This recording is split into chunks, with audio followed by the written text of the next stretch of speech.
Hai, Assalamualaikum warahmatullahi wabarakatuh. Perkenalkan, nama saya Anca Sartika Dewi dengan NIM A1121074. Baik, pada video kali ini saya akan memaparkan mengenai beberapa permasalahan yang sering kita hadapi dalam upaya pembinaan dan pengembangan bahasa Indonesia. Serta bukan hanya Selain itu, ada juga beberapa solusi yang bisa kita lakukan untuk mengatasi masalah tersebut. Baik, langsung saja.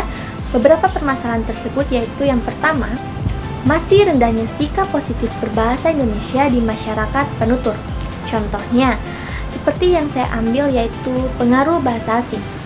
Masih banyak yang lebih memilih menggunakan bahasa asing dalam berkomunikasi loh, sehingga kurang memperhatikan penggunaan bahasa Indonesia dengan baik. Seperti yang dilakukan oleh kakak sepupu saya yang lebih sering menggunakan kata no yang merupakan bahasa Inggris dalam komunikasi sehari-hari untuk melarang atau mengatakan tidak kepada anaknya, dibandingkan langsung menggunakan bahasa Indonesia yaitu tidak. Selanjutnya, pada permasalahan kedua, masih banyak kosakata atau istilah yang kurang populer dibandingkan bahasa asingnya. Contoh, di sini saya mengambil pada bagian media sosial.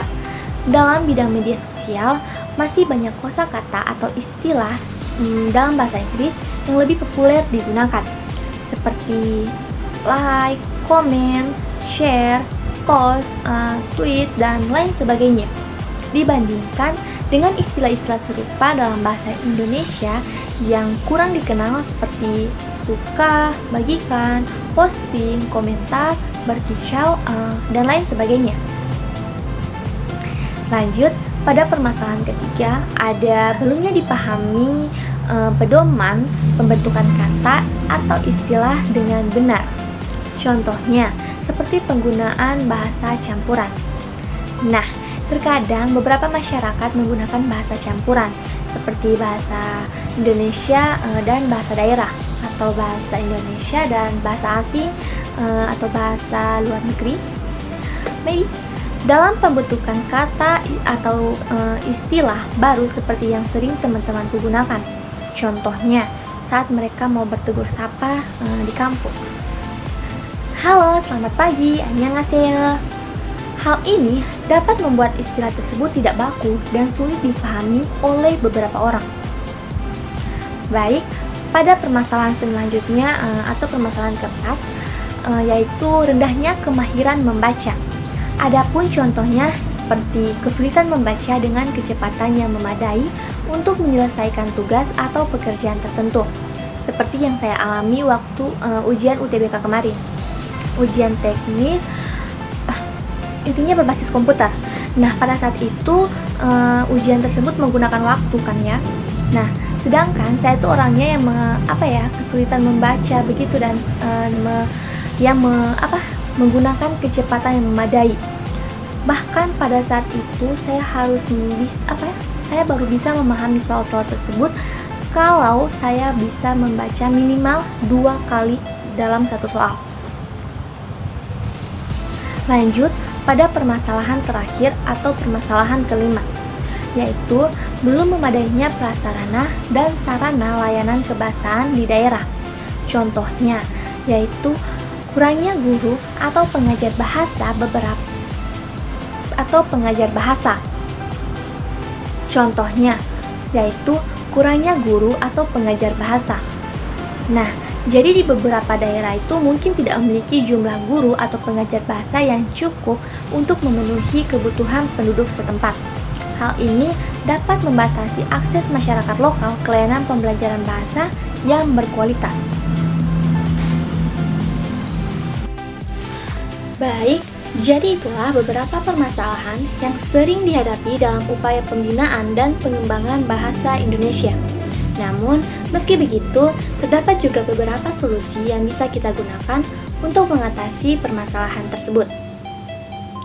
Nah, adapun solusinya, yaitu yang pertama adalah menyadarkan diri pemakai bahasa akan pentingnya memiliki sikap positif berbahasa Indonesia dengan cara memperkenalkan bahasa Indonesia secara kreatif.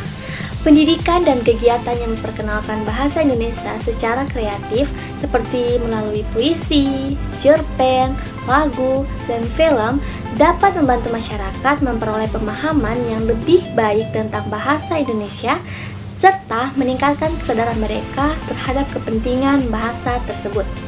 Lalu, solusi kedua yaitu peningkatan penggunaan bahasa dengan baik dan benar di kalangan pejabat dan awak media massa, seperti menggunakan bahasa baku. Pejabat dan awak media massa perlu menggunakan bahasa baku dan benar dalam penyampaian informasi, baik secara lisan maupun tulisan, serta menghindari penggunaan bahasa kasar. Pejabat dan awak media massa harus menghindari penggunaan bahasa kasar dalam berkomunikasi. Lanjut, pada solusi ketiga ada menghilangkan rasa malu dan enggan dalam menggunakan bahasa Indonesia yang baik dan benar, yaitu dengan cara meningkatkan pemahaman tentang pentingnya bahasa Indonesia, memberikan dukungan dan apresiasi, serta menerapkan bahasa Indonesia yang baik dan benar di lingkungan sosial. Lalu, pada solusi keempat, ada peningkatan mutu sumber daya pakar bahasa. Nah, adapun yang bisa dilakukan adalah dengan pelatihan dan pengembangan. Melakukan pelatihan dan pengembangan secara terus-menerus untuk memastikan bahwa sumber daya pakar bahasa memiliki pengetahuan terbaru dan keterampilan yang diperlukan untuk menjalankan tugas mereka secara efektif. Baik, pada solusi yang kelima ada melakukan penyuluhan bahasa. Melakukan penyuluhan bahasa dapat dilakukan untuk memberikan pemahaman dan pengetahuan mengenai bahasa kepada masyarakat. Contohnya, menggunakan seperti workshop bahasa. Mengadakan workshop bahasa yang fokus pada topik atau aspek tertentu dari bahasa. Misalnya, workshop penulis artikel, pengucapan bahasa Inggris yang baik, atau workshop penulis surat resmi. Dan terakhir, solusi keenam, yaitu menjadikan lembaga pendidikan sebagai basis pembinaan bahasa, yaitu dengan mendorong penggunaan bahasa yang baik dan benar di lingkungan sekolah, seperti penggunaan tata bahasa yang benar dan pilihan kata yang tepat dalam percakapan sehari-hari dan kegiatan akademik. Nah, itulah beberapa permasalahan beserta solusi yang bisa saya sampaikan. Semoga apapun yang saya sampaikan tadi bisa bermanfaat. Seakhir video kali ini, Assalamualaikum warahmatullahi wabarakatuh. Bye-bye, sampai jumpa di video selanjutnya.